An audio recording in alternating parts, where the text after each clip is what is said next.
दोस्तों, आज की कहानी है दीदी। तुमने तो अपनी सासू माँ को ही घर की नौकरानी बना लिया।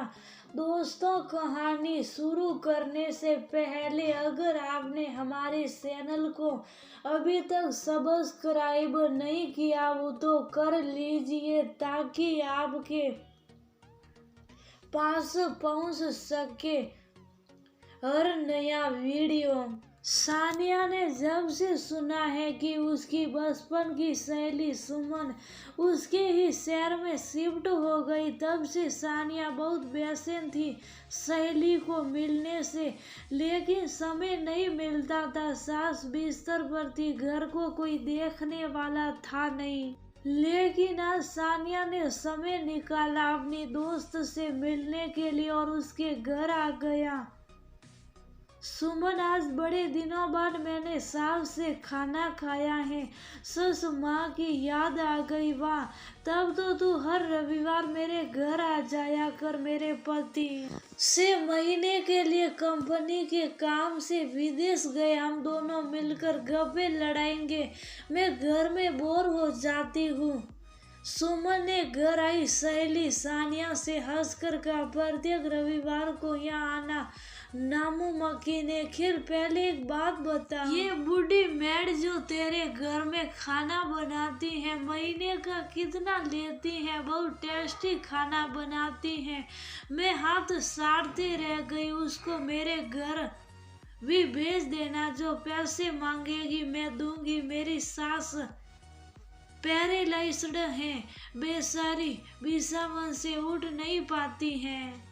हर वक्त एक आदमी उनके पास चाहिए। यदि खाना बनाने वाला कोई मिल जाती तो मुझे बहुत राहत होती।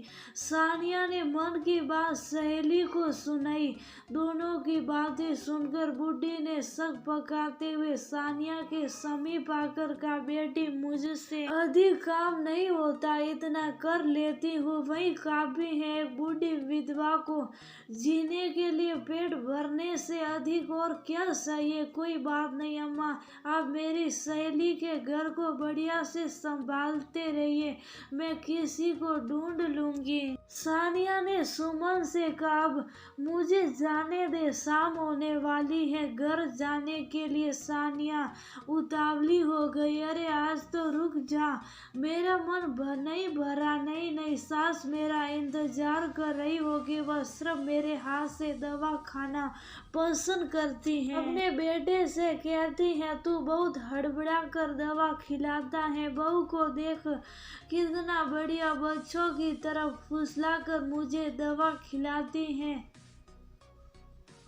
तभी सिसकने की आवाज आई। वो क्या हुआ आपको बताइए अम्मा। सानिया से उनके आंसू देखे नहीं गए। तुरंत बूढ़ी के पास जाकर उसने मधुरता से पूछा, कुछ नहीं बेटी, इन आंसुओं का क्या भरोसा कब टपक पड़े। बूढ़ी ने आंसू पोंछते हुए जवाब दिया, अरे खड़ी होकर यहाँ नौटंकी क्यों करते हो, जाओ जल्दी से काम निपटो, रसोई में बहुत काम पड़े हैं। सुमन आंखें तरेरते हुए बूढ़ी पर बरस पड़ी, जाती हूँ बहू।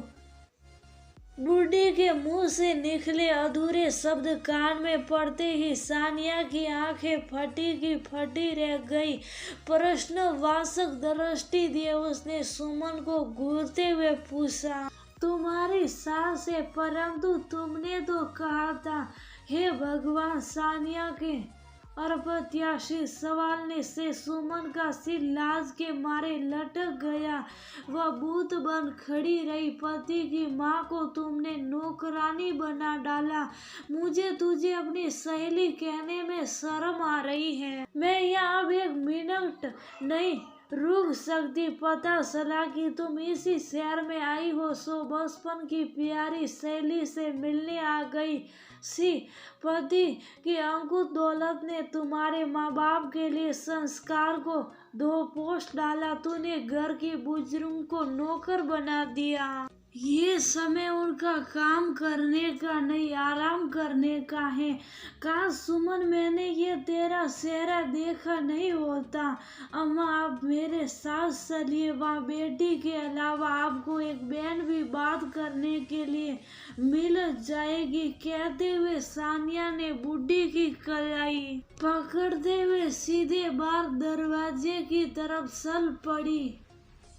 परंतु वहीं सामने हॉल के दीवार पर टंगी दिवंगत पति की तस्वीर पर नजर पड़ते ही बूढ़ी ठिठक गई।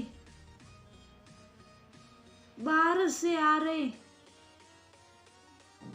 तेज हवा के झोंके के कारण फोटो धड़ाम से गिर गया। उसका शीशा चकनाचूर हो गया, लेकिन कागज की तस्वीर पर खरोंच तक नहीं लगी। तस्वीर मानो पत्नी से गुहार लगा रही थी, पेरे मुझे भी अपने साथ ले चलो, इस घर में किसी को अब इसकी जरूरत नहीं है। बूढ़ी ने पति की तस्वीर को उठाकर सीने से लगाया और सानिया के साथ बेखौफ नए सफर के लिए निकल पड़ी। सानिया के घर आकर उनको बस मान सम्मान नहीं मिला, बल्कि एक बेटे, बेटी और बहन का प्यार भी मिला।